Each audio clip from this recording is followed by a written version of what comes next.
Friends, అందరికీ నమస్కారం. Friends, ఈ మధ్య కాలంలో అయితే గనుక టర్మ్ పాలిసీలు, హెల్త్ పాలిసీలు ఇలా చాలా రకాల పాలిసీలు అయితే తీసుకుంటున్నారు కదా. హెల్త్ పాలిసీలు తీసుకున్న వారందరికీ సంబంధించి కేంద్రం కీలక ప్రకటన అయితే చేసింది. మనలో చాలా మంది ఈ మధ్య కాలంలో ఈ పాలిసీలు అయితే తీసుకోవడం జరుగుతుంది. సో వీరికి సంబంధించి అప్డేట్ అయితే వచ్చింది. సో వీడియో పూర్తిగా చూడండి. అలాగే తప్పకుండా ఒక లైక్ చేయండి. లైక్ చేయడం వల్ల మరింత మందికి ఇన్ఫర్మేషన్ చేరుతుంది. అలాగే మరిన్ని లేటెస్ట్ అప్డేట్స్ కోసం ఛానల్ వెంటనే సబ్స్క్రైబ్ చేసుకోండి. వివరాల్లోకి వెళ్ళిపోదాం. ఒకసారి మన హాస్పిటల్లోకి అడుగు పెట్టామంటే కనుక కార్పొరేట్ సెక్షన్ అయిపోయింది. ఇప్పుడు చాలా వరకు హాస్పిటల్స్ ఇన్సూరెన్స్ ఉందా అని అడుగుతున్నారు. అది ఎంత క్లెయిమ్ అవుతుందో చూసుకుంటున్నారు. ఇక ఆ తర్వాత నుంచి వారు ఏ బిల్స్ ఇస్తే అవి తీసుకోవడం, ఆ ఇన్సూరెన్స్ క్లెయిమ్ చేసుకొని కట్టుకోవడం. చాలాసార్లు మనకున్న ఒక 3 lakhs పాలసీ లేదా 5 lakhs పాలసీ అంటే కొన్ని ప్రాబ్లమ్స్కి ఇంకా అడిషనల్గా ఒక ₹1,00,000, 50,000 లేకపోతే 2 లక్షలు ఎంతో కొంత అడిషనల్ ఛార్జీలు కూడా పడుతూ ఉంటాయి చాలామందికి. కాకపోతే ఒకసారి ఆ లోపలికి వెళ్ళిన తర్వాత ఇంక ఏ ఛార్జీలు వేస్తున్నారు, ఎందుకు వేస్తున్నారు అన్ని డీటెయిల్గా చూడాలన్నా కూడా అవని పరిస్థితి. సో ఇటువంటి దానిపై అయితే ఇప్పుడు కేంద్రం కీలక నిర్ణయం తీసుకుంది. హెల్త్ ఇన్సూరెన్స్ తీసుకున్న వారిపై పలు ఆసుపత్రులు అధిక ఛార్జీలు వసూలు చేస్తున్న నేపథ్యంలో కేంద్ర ప్రభుత్వం కీలక నిర్ణయం తీసుకున్నట్లు తెలుస్తుంది.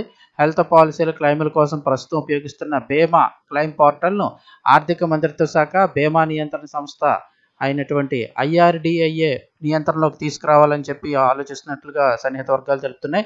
ఆసుపత్రుల్లో రోగులు బీమా చేయబడిన వ్యక్తుల నుంచి లెక్కల్లో చూపని వైద్య బిల్లులను వసూలు చేయడాన్ని అరికట్టడమే లక్ష్యంగా ఈ నిర్ణయం తీసుకున్నట్లు సమాచారం. ఆరోగ్య మంత్రిత్వ శాఖ, IRDAI సంయుక్తంగా నిర్వహించిన విశ్లేషణలో కొన్ని ఆసుపత్రులు ఖర్చులను పెంచేస్తూ ముఖ్యంగా అధిక బీమా కవరేజ్ ఉన్న వారిపై ఎక్కువగా ఛార్జీలు చేస్తున్నాయి. అంటే రూమ్ రెంట్లు కానివ్వండి, లేదంటే ఏ ఛార్జీలు అయినా వాళ్ళకి అక్కడ ఇచ్చే ఛార్జీలు నార్మల్ కంటే కొంచెం ఎక్స్ట్రా ఛార్జీలు అయితే వసూలు చేస్తున్నాయని అయితే చెప్తూ ఉన్నారు.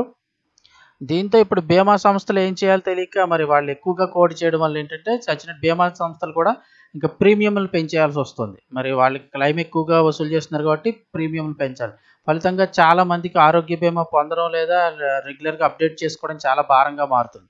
ఇప్పుడు ఒక 1000 మంది కట్టినప్పుడు ప్రీమియంలో ఒక 100 మంది కన్నా ప్రీమియం వెళ్ళింది అంటే కనుక ప్రీమియం చాలా ఎక్కువగా అంటే క్లెయిమ్ ఇచ్చారంటే కనుక హెల్త్ ఇన్సూరెన్స్ పాలసీ వాళ్ళు క్లెయిమ్ ఇచ్చారు, అవి చాలా ఎక్కువగా ఉన్నట్లయితే కనుక నెక్స్ట్ కట్టుకునే వాళ్ళ మీద ఈ భారం పడిపోతుంది. ప్రీమియంలు నెక్స్ట్ కట్టే ప్రీమియంలు పెంచేస్తూ ఉంటాయి బీమా సంస్థలు, ఎందుకంటే క్లెయిమ్ ఎక్కువ ఇవ్వాల్సి వస్తుందని.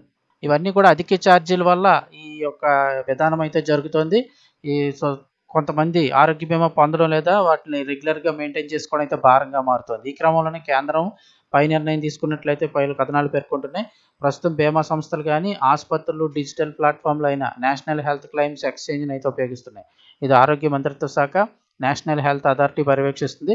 అయితే ఈ ప్లాట్ఫామ్ను ఉపయోగించే బీమా సంస్థలన్నింటినీ కూడా IRDAI ఆధీనంలో ఉంటుంది. కానీ ఇది పోర్టల్ని అయితే ప్రస్తుతానికి నియంత్రించట్లేదు.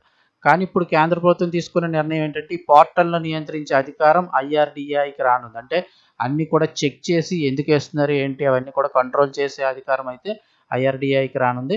నిజాన్ని చూసుకుంటే ఇప్పుడు ప్రస్తుత పరిస్థితి ప్రకారం చూస్తే లాస్ట్ ఇయర్ కంటే ఈ ఇయర్ 13% మళ్ళీ ఖర్చులు అయితే పెరిగిపోతాయని చెప్తున్నారు. సో ఇటువంటి పరిస్థితుల్లో ఇక్కడైతే చూస్తున్నారుగా ప్రొఫెషనల్ సేవా సంస్థలు అయినటువంటి IAN విడుదల చేసిన global medical trend rights report ప్రకారం 2025 నాటికి వైద్య ఖర్చులు 13% పెరుగుతాయని అంచనా.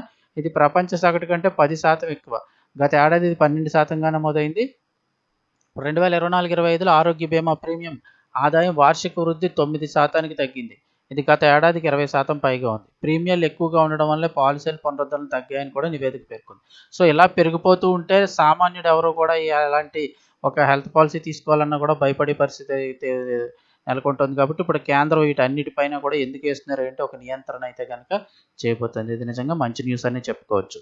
ఇన్ఫర్మేషన్ నచ్చితే ఒక లైక్ చేయండి. మరిన్ని అప్డేట్స్ కోసం ఛానల్ని సబ్స్క్రైబ్ చేసుకోండి.